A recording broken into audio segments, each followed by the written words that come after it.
Hello, bienvenue dans cet épisode secret du journal Renaissance, cet espace privilégié où on va explorer ensemble ce qui te retient de goûter pleinement au bonheur, ici et maintenant. Si tu veux changer ta vie, tu es au bon endroit ici. On casse les limites, on construit le mental, on élève la vision. Bienvenue dans ta transformation. Aujourd'hui, nous allons parler de quelque chose qui est comme un défi, qui est comme une réussite. On va parler de la revanche. Utiliser la douleur comme une essence.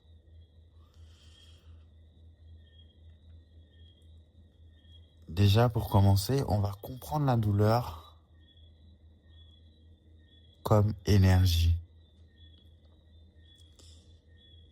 Il y a deux façons de vivre la douleur. La douleur est une force primitive. Elle ne demande pas ton avis. Elle ne frappe pas à la porte. Elle entre. Et quand elle entre, elle bouleverse tout. Certains la subissent. Ils se laissent écraser. Ils se renferment. Ils se perdent. D'autres l'utilisent. Ils transforment cette même douleur en mouvement, en lucidité, en puissance. La douleur devient alors un point de départ, pas une fin. Imagine quelqu'un qui perd tout pour du jour au lendemain. Travail, relations, stabilité, il peut s'effondrer ou il peut renaître. La douleur n'est pas un verdict. C'est une matière brute et ce que tu en fais détermine la suite de ta vie. La douleur, c'est comme une matière première. En tout cas, c'est comme ça que je l'appelle. La douleur est une énergie brute, sauvage, indomptable. Elle te donne une intensité que tu n'as pas dans les moments de confort.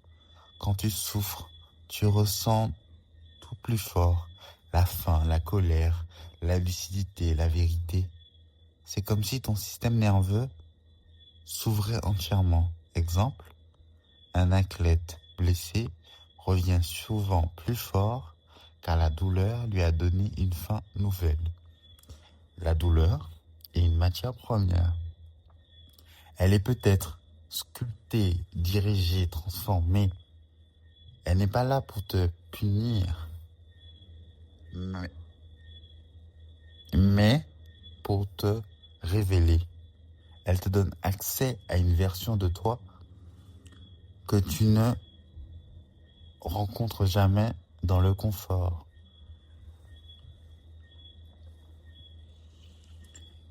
La solution qui te capte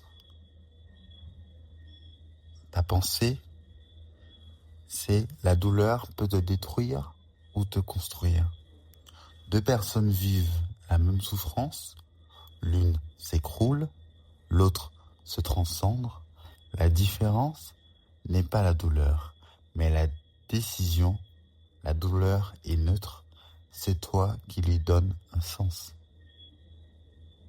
Comme exemple, je peux donner deux entrepreneurs qui échouent, l'un abandonne, l'autre recommence. Avec une stratégie plus fine, deux personnes vivent une rupture, l'une se détruit, l'autre se reconstruit. La douleur n'est pas un poison. Elle devient un poison si tu la laisses stagner. Elle devient un carburant si tu la transformes. La douleur n'est pas un mur, c'est une porte.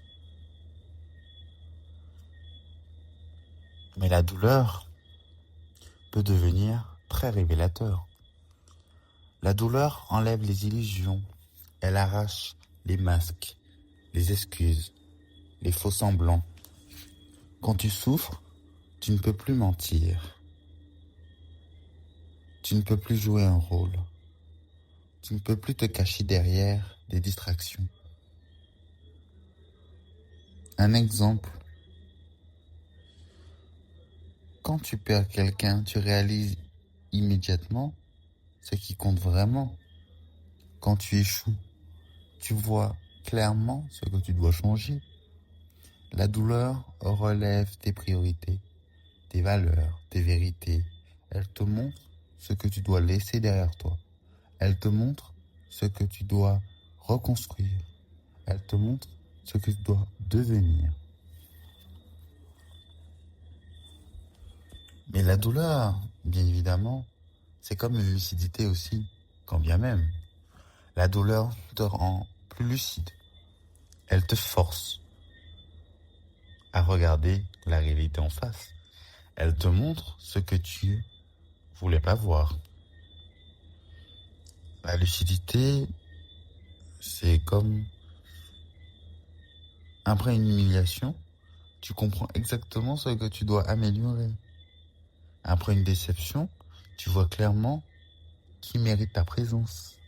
La douleur te donne une clarté que le confort ne pourra jamais t'offrir. Elle te fait sortir de l'illusion. Elle te fait sortir de la naïveté. Elle te fait sortir de ta complaisance. La douleur est un projecteur. Elle éclaire ce que tu ignorais. Mais bien sûr, la douleur a une certaine intensité. Elle te donne une intensité intérieure que rien d'autre ne peut produire. C'est une énergie brute, presque animale. Une énergie qui, si elle est canalisée, peut te propulser très loin. Comme par exemple une déception. Tu travailles 2 fois plus fort, 2 fois plus concentré, tu deviens plus sérieux, plus déterminé, plus discipliné. La douleur te donne une intensité que le confort ne pourra jamais t'offrir.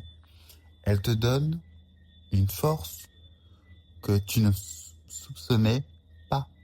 Elle te donne une profondeur que tu n'avais pas. Mais finalement, la douleur, c'est comme une vérité. Elle te montre qui tu es vraiment, pas la vision que tu montres aux autres, la vision nue, brute, authentique. Comme dans un moment difficile, tu vois si tu es quelqu'un qui fuit ou quelqu'un qui affronte. Tu vois si tu es quelqu'un qui abandonne ou quelqu'un qui se relève. La douleur est un miroir. Elle ne ment jamais. Elle te montre tes forces, tes faiblesses, tes limites. Tes illusions, elle te montre ce que tu dois travailler. Elle te montre ce que tu dois devenir. La douleur, faut la prendre comme un carburant très important. La douleur peut devenir un moteur, un carburant, une essence. Beaucoup de personnes réussissent parce qu'elles ont souffert, pas malgré leur souffrance. Un exemple très simple. Un enfant rejeté devient un adulte déterminé. Une personne humiliée devient une personne disciplinée. Une personne abandonnée devient une personne indépendante. La douleur, quand elle est canalisée, devient une force inarrêtable. Elle te donne une énergie que rien d'autre ne peut te donner.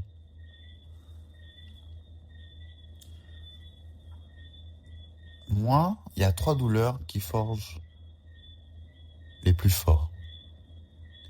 Il y a la douleur de trahison. La trahison est une douleur violente. Elle brise la confiance, l'innocence, la naïveté. Elle te force à revoir tes relations, tes choix, tes limites, comme un ami qui te trahit, un partenaire qui te ment, un proche te tourne le dos. Tu apprends à ne plus dépendre de personne. Tu apprends à te faire confiance. Tu apprends à te relever seul. La trahison crée l'indépendance. Elle te montre que tu es ton propre pilier. Deuxième chose, la leçon de la trahison. La trahison t'apprend à mieux choisir, à mieux observer, à mieux protéger ton énergie. Elle t'apprend que tout le monde ne mérite pas ton cœur, ton temps, ton attention.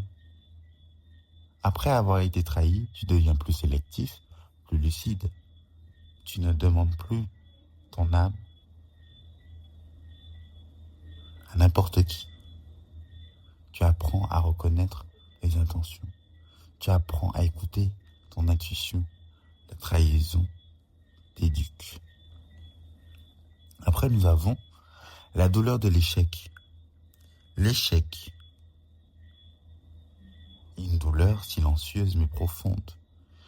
Il te remet en question, il te force à revoir ta stratégie et il te montre ce que tu dois améliorer. Comme par exemple, tu rates un examen, un projet, un rêve. L'échec t'apprend ce que les autres ne verront jamais. La patience, la stratégie, la résilience. L'échec crée la maîtrise. Il te forme, il te sculpte, il te prépare. L'échec, faut le prendre comme un professeur, mais qui est brutal, mais juste. Il ne flatte pas, il ne ment pas, il ne te protège pas.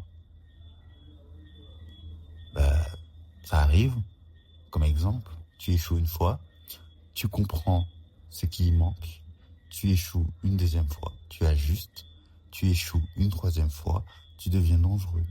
L'échec t'éduque, il te donne une intelligence que le succès ne donne jamais.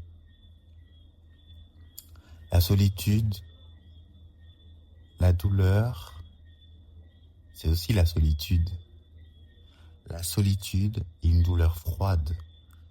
Elle te force à retrouver face à toi-même. Elle te montre tes peurs, tes blessures, tes contradictions. Tu te retrouves seul après une rupture, un déménagement, une perte. Mais c'est dans la solitude que tu te rends compte vraiment. La solitude crée la puissance intérieure. Elle te donne une stabilité que personne ne peut t'enlever. Mais la solitude, c'est comme une construction. Elle t'apprend à te stabiliser, à te connaître, à te renforcer. Elle te montre que tu n'as pas besoin de validation extérieure pour exister. Moi, je te donne un exemple que tu peux appliquer. Tu apprends à être bien avec toi-même. Tu apprends à te suffire. Tu apprends à te respecter. Et quelqu'un qui est bien seul devient inarrêtable.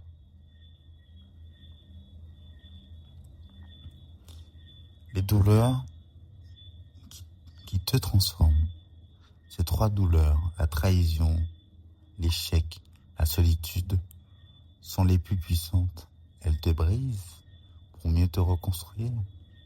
Chaque personne forte a traversé au moins l'une d'elles. Elles sont les forges de l'âme.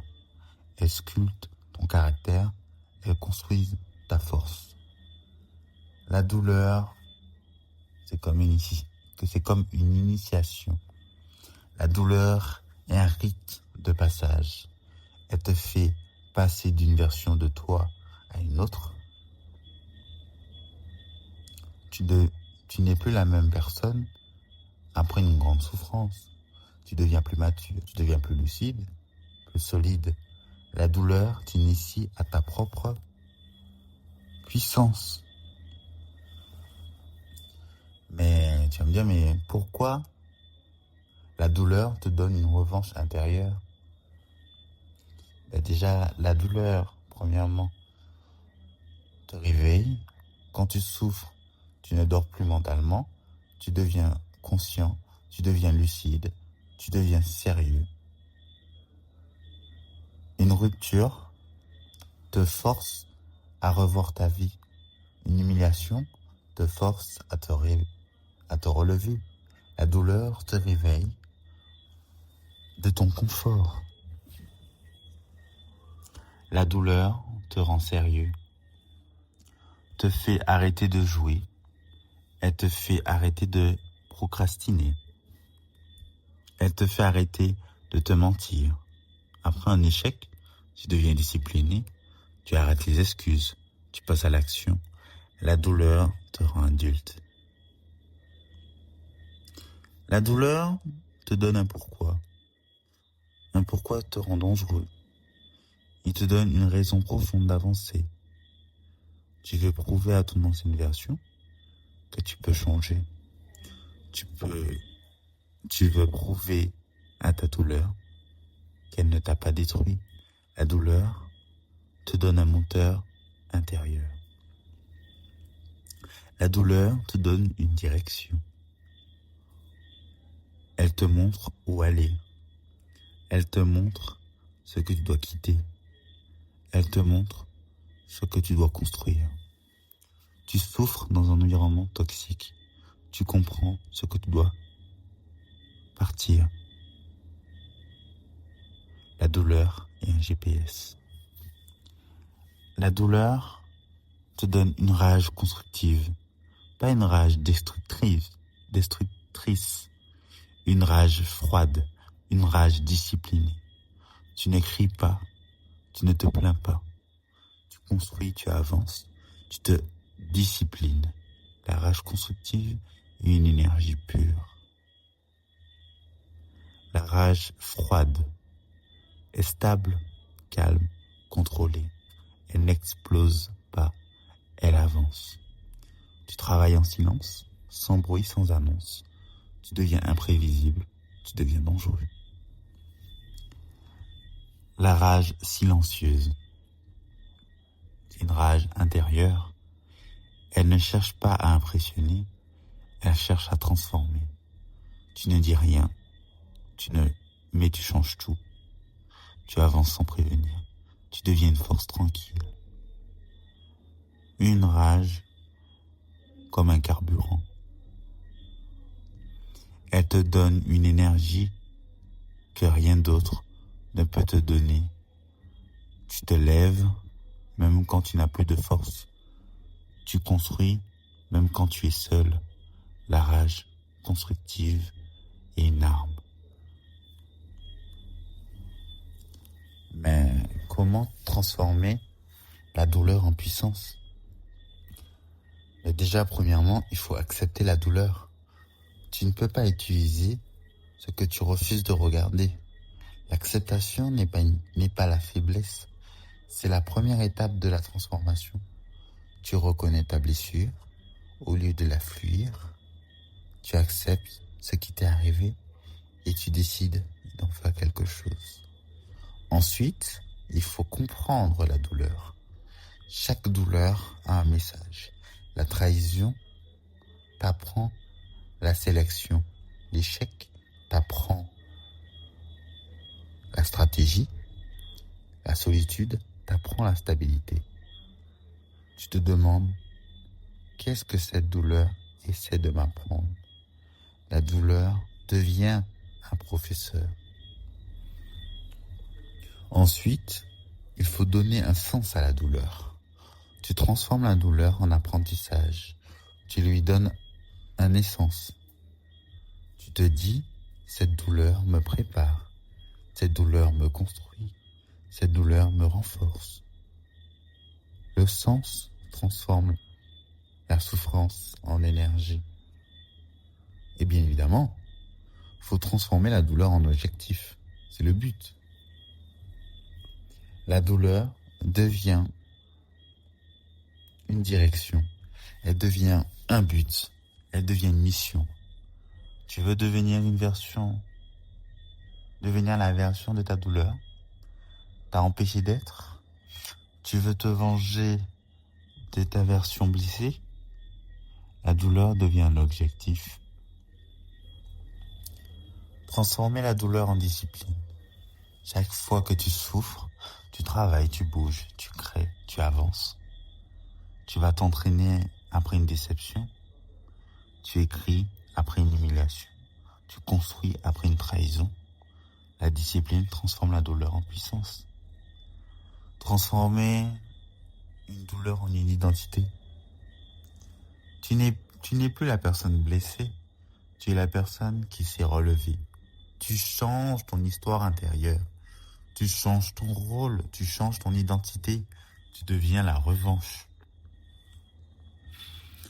Transformer la douleur intérieure en une vision. La douleur te montre ce que tu veux vraiment. Elle clarifie tes priorités. Tu deviens une vie où tu ne transformes plus de la même manière. Tu veux une vie plus stable, plus saine, plus alignée. La douleur te donne une vision. La douleur te crée une force mentale. Elle renforce ton mental. Elle te rend plus stable, plus calme, plus solide. Tu deviens quelqu'un qui ne s'effondre plus aux premiers obstacles. Tu deviens quelqu'un qui tient.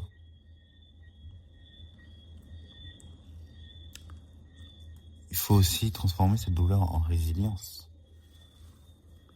Tu apprends à continuer malgré tout. Tu apprends à avancer, même quand tu es seul. Tu continues ton projet, même quand personne ne te soutient. La résilience est une compétence forgée dans la douleur. Elle crée aussi des ambitions. La douleur te donne faim, elle te donne envie de plus. Tu veux prouver que tu mérites mieux. Tu veux prouver que tu peux faire mieux. La douleur devient une ambition. Elle devient aussi une maîtrise. Tu apprends à contrôler ton énergie. Tu apprends à canaliser ton intensité. Tu ne réagis plus impulsivement. Tu deviens maître de toi-même. Elle crée aussi une certaine clarté. Elle clarifie tes priorités. Elle te transforme. Ce qui doit rester et ce qui doit partir. Tu élimines des gens toxiques, par exemple. Tu changes ton environnement. Tu changes ton rythme. Et bien sûr, ça crée une évolution. Tu deviens quelqu'un d'autre. Tu changes tes habitudes, ton mental, ton identité. Tu deviens plus discipliné, plus stable, plus lucide. La douleur te fait évoluer.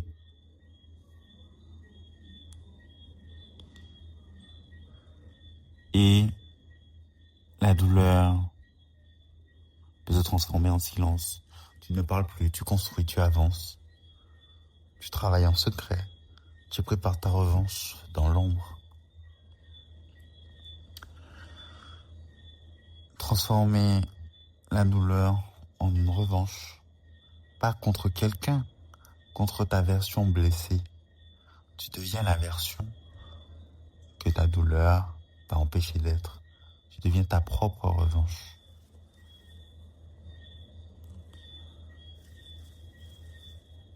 Mais la douleur, c'est comme une initiation au final. Tu n'as pas souffert pour rien. Tu n'as pas survécu pour abandonner maintenant. Tu es en train de transformer ta douleur en puissance, ta souffrance en discipline, tes blessures en force, ta vision de toi qui arrive. Personne ne pourra t'arrêter. Alors, ce que je peux te dire, crois en toi, crois en tes rêves et crois à tes intuitions. Et n'écoute personne.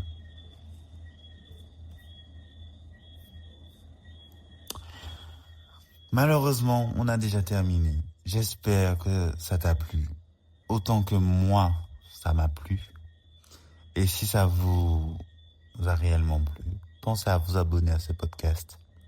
Et surtout, à nous laisser un avis ou un commentaire, selon la façon dont vous l'appelez. Mais vous avez compris l'idée. On se retrouve dans le prochain épisode. À bientôt. Siram bemi, kana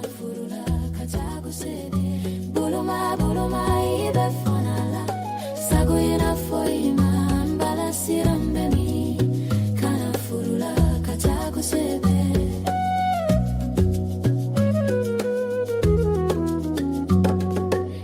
Kaye sugu ya mbala mba furuka ya furu besigi bala fumbe donji mbebeta kaya ye wati mimbake ikatanala alata ibulula alata ibulula alata ibulula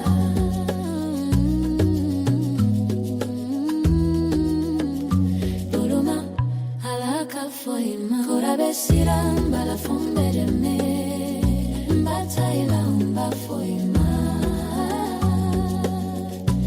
ibakena la katako sebe boloma boloma homina boloma boloma homina